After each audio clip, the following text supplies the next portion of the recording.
안녕하세요. 9월 4일입니다. 여러분 수요일 매일매일 습관처럼 매일 행정법 하루하루 하다 보면 여러분의 행정법 실력도 올라갑니다. 갑니다. 자, 그러면 같이 가보실까요? 행정법은 정인영입니다.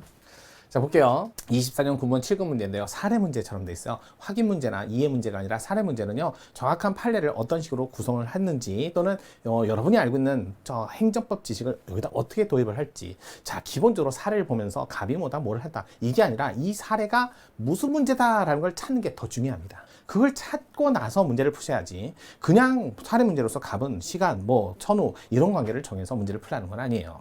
자, 볼게요. 문제 한번 살펴보죠. 양도 양수가 가능한 허가업. 양도 양수가 가능한 허가업이라는 것은 대물적이다, 혼합적이다 이런 경우가 많은 거예요. 혼합적이거나 성질을 가졌거나 대물적 성질을 가졌을 때만 이게 양도 양수가 됩니다. 만약에 대인적인 성질을 가졌다면 성질만 가졌다면 이건 양도 양수가 안 돼요. 그 사람의 능력에 따라만 할 수 있는 허가업이기 때문에. 그 사람이 아버님 어머님이 공무원이면 자녀분도 공무원인가요? 대인적이에요. 그건 공무원 될 수 없어요. 아버지 어머니가 의사면 자녀분도 의사인가요? 대인적이에요. 그건 양도 양수 불가능한 영업이라는 거예요. 제가 의사한테 영업을 샀어요. 그러면 저는 의사도 아닌데 의사 영업을 할 수 있나요? 대인적인 거예요. 그건 양도 양수가 안 되는 거예요. 그냥 이걸 딱 보는 순간 이게 혼합적 또는 대물적 성질의 영업 형태, 영업.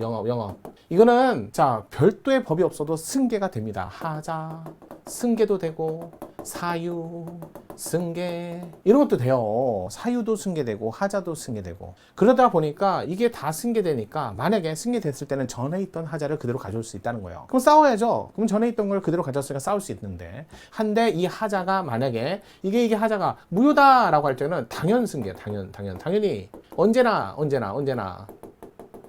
이렇게 하지만 만약에 취소라면 이거는 기간 제한이 있잖아요. 제한이 있다라는 거. 이것만. 그래서 만약에 기간을 도과하면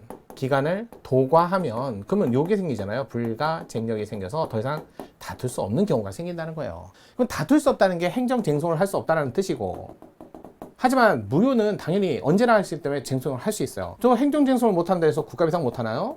이건 아니죠. 가능해요. 왜? 여기 90일 1년이 도과됐어요. 그래서 행정소송 아무도 못해요. 하지만 국가배상은 3년 내에만 할 수 있으면 2년이 지나서 못한다 해도 여기는 가능하잖아요. 그래서 이런 것들을 내기 위해서 낸 문제라는 거예요. 항상 양도, 양수, 혼합, 대물 이거 나오면 이거 내는 거예요. 이거까지 온다는 거죠. 자, 그래서 갑은 관련 법령에 반하는 영업을 했다는 이유로 소정의 절차를 거쳐 6개월 영업정지를 받았고, 이 건의 영업정지 처분을 불가증력을 갖게 된 후 쟁송기간이 도과됐다는 거죠. 도과. 자, 갑은 이 사건 처분은 담당 공무원 중대한 과실로 법령 위반 사실을 일부 오인했다 발생했다. 그럼 과실이 있으니까 국가배상 해야지.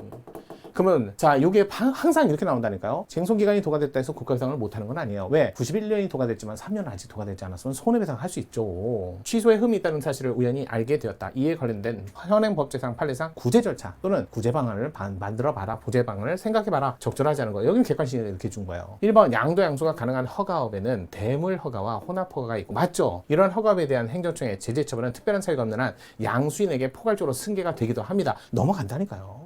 사유도 승계, 하자도 승계. 그래서 하자가 승계된 거야. 그래서 제재 받은 거지. 이와 같은 허가업의 양도 양수와 관련해서 선의의 양수인을 보호하기 위한 법제도로서, 그래서 제재 이거 가서 관할청에 가서 확인해 보라는 거야. 행정제재 처분 내지 행정처분에 확인 제도가 있어서 미리 가서 양도 양수화 할 때 당사자에게 통지도 해주고 확인을 하라는 거죠. 위 처분이 불가증력에 갖게 되었다는 것은 행정심판법이나 소송법상 처분이 있었던 날 90일, 180일, 91, 1년 소정의 기간이 경과하여 심판 청구나 소송을 제기할 수 없는 상태를 얘기한다. 맞아요. 다만 해당 처분이 고의, 중과실이란 말이 나왔으니까 불가증력을 갖게 되었다는 점. 갑은 해당 공무원의 고의, 과실로 위난, 위법을 이유로 국가배상법상 손해배상 청구 소송을 제기할 수 없게 되었다. 이건 아니죠. 제기할 수 없는 건 아니죠. 가능하죠. 정답이 그래서 4번이었다. 이렇게 보시면 될 것 같아요. 따라서 요거 종합문제 봤을 적에 적절하지 않은 건 4번이었는데 항상 그래요. 양도 양수 나왔을 때는 시스템이나 흐름이 전반적으로 이렇게 흘러가요. 이게 가장 포멀한 문제고 가장 대표적인 문제가 아닌가 생각이 들어요. 이렇게 스탠다드형 문제를 딱 정해놓고요. 자꾸 반복적으로 보시는 게 좋아요.